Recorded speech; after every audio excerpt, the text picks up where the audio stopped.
अच्छी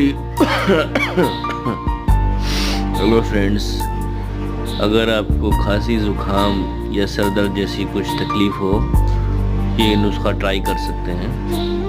ये बहुत ही बेनिफिशियल है और घरेलू नुस्खा है। अगर ये हमारा नुस्खा पसंद आए तो इसको लाइक करें, शेयर करें और हमारे चैनल को सब्सक्राइब करें।